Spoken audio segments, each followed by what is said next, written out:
नमस्कार प्यारे साथियों, स्वागत है एक बार फिर से आपके अपने YouTube channel RBSC online classes में। आप लोगों को लास्ट वीडियो मैंने संस्कृत के पत्र, प्रार्थना पत्र का प्रारूप समझाया था। उम्मीद करता हूं बहुत अच्छे समझ में आया होगा, पूरी मदद मिली होगी आपको। आज अपन उसी तरीके से बात करते हैं हिंदी के अंदर पत्र कैसे लिखा जाता है, उसका क्या प्रारूप होता है, किस तरह से किस फॉर्मेट में आपको पत्र लिखना है, वो मैं आपको समझा रहा हूं। संस्कृत का आपका पूरा सिलेबस मैंने कराया, पूरी उम्मीद करता हूं कि आपको अच्छे से समझ में आया होगा, पूरी मदद मिली होगी आपको। इसी तरीके से अपन आज स्टार्ट करते हैं हिंदी के अंदर पत्र को। तो देखिए, पत्र के अंदर आपके 3-4 तरह के पत्र आते हैं, जिसमें एक आ गया कार्यालयी पत्र, विज्ञप्ति पत्र, अर्ध सरकारी पत्र, पारिवारिक पत्र। ये 3-4 तरह के इसमें पत्र आते हैं। तो उन्हीं 3-4 तरीकों में जो मेनली फॉर्मेट आपको प्रयोग करना है, किस फॉर्मेट से आपको पत्र लिखना है, क्योंकि ज्यादा नंबर का टॉपिक है, तो अपने इसी को मैं स्टार्ट करा रहा हूं। तो पत्र के अंदर पहली चीज तो ये, बाईं ओर से आपको लिखना प्रारंभ करना है। बाईं ओर से आपको लिखना प्रारंभ करना है। पहले ऊपर आता है आपके इसके अंदर, पत्र के अंदर प्रेषक।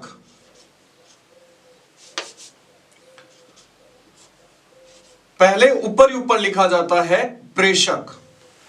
प्रेषक इसके अंदर आएगा जो पत्र भेज रहा है, उसका नाम, एड्रेस। प्रेषक के अंदर आएगा नाम और उसका एड्रेस आएगा। जैसे मान लीजिए प्रेषक में अपन ने लिख दिया राम, और यहां पर अपन ने लिख दिया बीकानेर। प्रेषक के अंदर आएगा नाम और जो भेज रहा है, पत्र भेजने वाला है, उसका नाम और एड्रेस आएगा।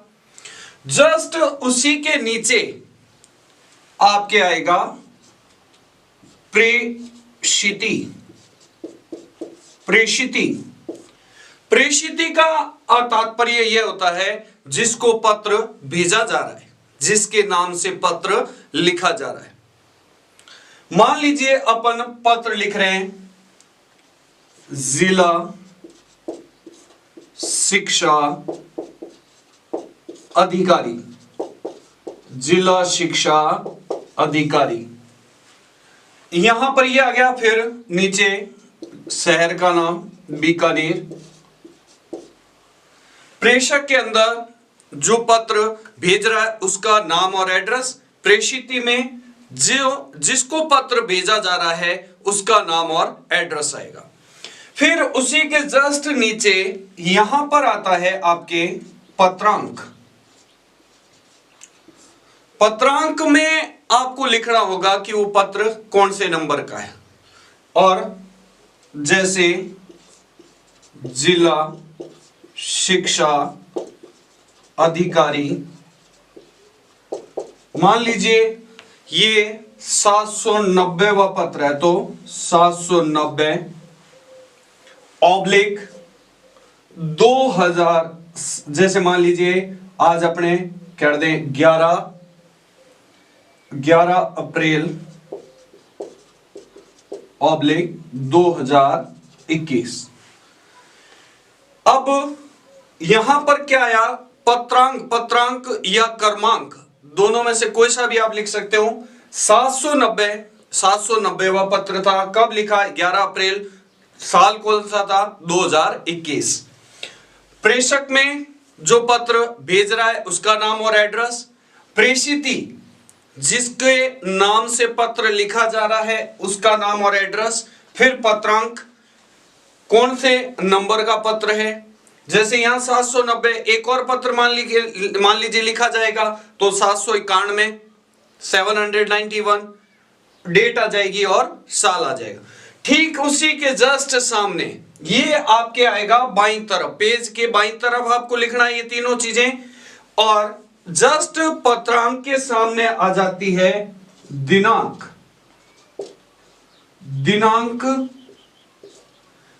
अब दिनांक के अंदर जैसे आ जाए 11 अप्रैल 2021, तो ये 3 चीजें आपने लिख दी। ऊपर ही ऊपर आ जाएगा प्रेषक जो पत्र भेज रहा है, उसके जस्ट उसी की दिशा के अंदर, उसी शीट के अंदर प्रेषिती जिसके नाम का पत्र लिखा जा रहा है उसका नाम और एड्रेस। फिर जस्ट उसके नीचे आएगा आपके पत्रांक, पत्रांक के जस्ट सामने आपको लिखना है दिनांक। फिर यहां से अपन स्टार्ट कर देते। अब अगर अर्ध सरकारी या पारिवारिक पत्र है तो उसमें यहां पर आ जाएगा प्रिय या आदरणीय,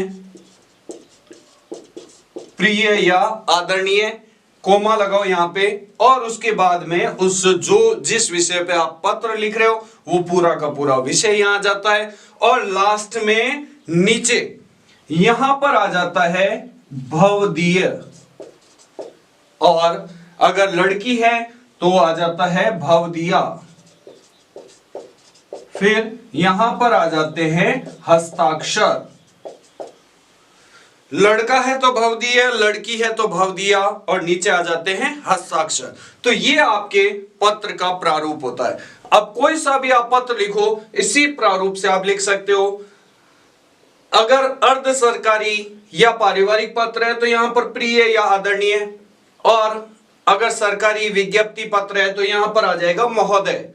ये आपके पत्र का प्रारूप। फिर यहां से जस्ट नीचे आप पूरा जो जिस विषय पर आप पत्र लिख रहे हो उसको आप थोड़ा विस्तार से 4-5 लाइनों के अंदर उसका विवरण लिख दीजिए, जिससे आपका लगभग जैसे 5 नंबर का आता है तो पूरे 5 नंबर आप इसमें बना सकते हैं। फिर एक बार आपको रिवाइज करवा देता हूं जरा।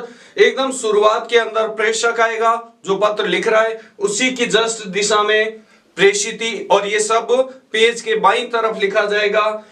प्रेषिती के जस्ट नीचे आएगा आपके पत्रांक, पत्रांक के अंदर जो जिस नंबर का पत्र है वो तारीख और ऑब्लिक में उसका साल आ जाएगा, और पत्रांक के जस्ट सामने यहां पर आ जाती है दिनांक।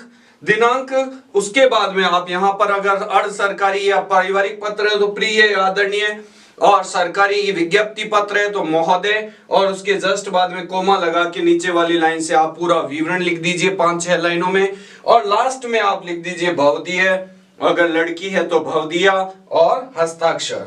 ये आपके पत्र का प्रारूप है। इस पत्र के प्रारूप से आप कोई सा भी आप पत्र लिख सकते हैं, और इससे आप आराम से 5 में से 5 नंबर बना सकते हैं। बस इस टॉपिक में ये चीज ध्यान रखनी है कि जिस विषय पर पत्र लिखना उसके बारे में थोड़ा सा आपको जानकारी होनी चाहिए। उसका जो आप भाषा लिख रहे हो वो इस तरह की भाषा होनी चाहिए जो आपको लगे कि हाँ पत्र की सही भाषा है, क्योंकि यहां तक आपके 5 में से मान लीजिए 2 नंबर इन चीजों के मिल जाएंगे तो 3 नंबर आपको विवरण लिखने के, तो उस विवरण में सही भाषा का प्रयोग करते हुए आप लिख सकते हैं। उम्मीद करता हूं अच्छे से समझ में आया होगा। तो देखिए प्यारे विद्यार्थियों, मैंने आपको फॉर्मेट समझाया था पत्र का, अब मैं एक कार्यालयीय पत्र समझा रहा हूं आपको। जिला शिक्षा अधिकारी बीकानेर की ओर से सचिव माध्यमिक शिक्षा बोर्ड राजस्थान अजमेर को एक पत्र लिखना है, एक कार्यालयीय पत्र, जिसमें राजकीय माध्यमिक विद्यालय लालगढ़ के अंदर बोर्ड परीक्षा का केंद्र स्वीकृत कराने हेतु एक आपको कार्यालयीय पत्र लिखना है। तो शुरुआत में मैंने आपको बताया क्रमांक या पत्रांक दोनों एक ही चीज होती है। जैसे अपन ने लिखा 520, ये पत्र नंबर हो गया जिला शिक्षा अधिकारी 2021। अब प्रेषक कौन भेजने वाला है, मैंने अभी बताया कौन पत्र भेज रहा है, जिला शिक्षा अधिकारी बीकानेर। तो यहां प्रेषक के अंदर आ जाएगा जिला शिक्षा अधिकारी बीकानेर। फिर मैंने आपको बताया था प्रेषक के जस्ट नीचे आएगा प्रेषिती। प्रेषिती मतलब जिसको पत्र भेजा जा रहा है। यहां पर पत्र किसको भेजा जा रहा है, सेवा में सचिव माध्यमिक शिक्षा बोर्ड राजस्थान अजमेर, ये दोनों एक ही दिशा में आएंगे बाईं तरफ। फिर उसके जस्ट बाद में आपने लिख दिया विषय कि किस विषय पर पत्र लिखा जा रहा है। तो विषय हो गया अपना बोर्ड परीक्षा केंद्र हेतु, ये हो गया विषय। अब विषय के जस्ट नीचे आ गया महोदय। मैंने आपको पत्र में बताया था कि यदि अर्ध सरकारी या पारिवारिक पत्र होते हैं तब तो प्रिय या आदरणीय आ जाता है। कार्यालयी पत्र हो गया, विज्ञप्ति पत्र हो गया, उसमें आ जाता है महोदय। महोदय निवेदन है कि अब यहां से आपकी जो भाषा है वो इतनी सटीक भाषा होनी चाहिए कि कहीं पर नंबर काटने के कोई चांस न रहे। निवेदन है कि बीकानेर में बोर्ड परीक्षा का एक ही केंद्र है। और देखिए कोई ज्यादा डीपली भाषा नहीं है, आप इसको अपनी भाषा में एकदम इजीली लिख सकते हो कि बीकानेर में बोर्ड परीक्षा का एक ही केंद्र है। इससे व्यवस्था करने में काफी कठिनाई आती है। साधारण सी लैंग्वेज है कि बोर्ड परीक्षा का एक ही केंद्र है। अब एक केंद्र होने की वजह से इतने बच्चे होते हैं, इसको आप अपने थोड़ा सा अपनी भाषा में सोच के लिखो कि बोर्ड परीक्षा का एक ही केंद्र है। अब एक केंद्र होते हैं और बच्चे इतने, तो उससे व्यवस्था करने में क्या होती है, कठिनाइयां आती है। इसलिए बीकानेर में एक अन्य परीक्षा केंद्र अब क्या मांग कर रहा है कि एक अन्य परीक्षा केंद्र स्वीकृत किया जाए। कहां पर? माध्यमिक विद्यालय, राजकीय माध्यमिक विद्यालय लालगढ़ में स्थापित किया जाए। साधारण सी भाषा है कि भाई बोर्ड परीक्षा का एक ही केंद्र है जिससे बच्चों की व्यवस्था करने में कठिनाइयां आ रही है, इसलिए एक और केंद्र स्थापित किया जाए। कहां पर? राजकीय माध्यमिक विद्यालय लालगढ़ में।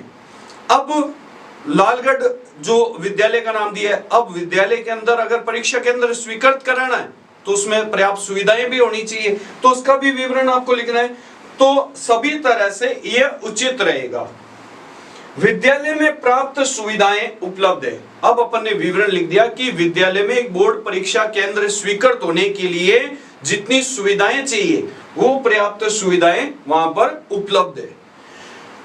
इसका पूर्ण विवरण संलग्न प्रपत्र में प्रेषित है। क्या क्या सुविधाएं हैं वहां पर, उसकी पूरी जानकारी संलग्न प्रपत्र में प्रेषित यानी कि भेजा जा रहा है आपको। ये आपकी भाषा होगी। देखिए साधारण सी भाषा है, उसको आपने अपनी भाषा में लिखा है, बस भाषा सटीक होनी चाहिए। अब यहां पर जस्ट नीचे, यहां पर देखिए, यहां पर थोड़ा नीचे रह रहा है इसलिए मैंने इसको ऊपर लिखा है। यहां पर कॉर्नर के अंदर आएगा भवदीय, फिर आ जाएंगे हस्ताक्षर। अब किसने भेजा? जिला शिक्षा अधिकारी बीकानेर। ये आपके भवदीय के अंदर हस्ताक्षर लिखना है। हस्ताक्षर के जस्ट नीचे जिसने पत्र भेजा है उसका विवरण आ जाता है। तो इस तरह से आप कोई सा भी पत्र लिख सकते हैं, बस यहां पर भाषा सटीक होनी चाहिए, ऊपर वाला फॉर्मेट आपका सही होना चाहिए। पूरे 5 में से 5 नंबर आपके बनाए जा सकते हैं। तो उम्मीद करता हूं पत्र लेखन में आपको कोई दिक्कत नहीं होगी, अब पूरी मदद मिलेगी आपको। वीडियो कैसा लगा कमेंट में जरूर बताएं। धन्यवाद।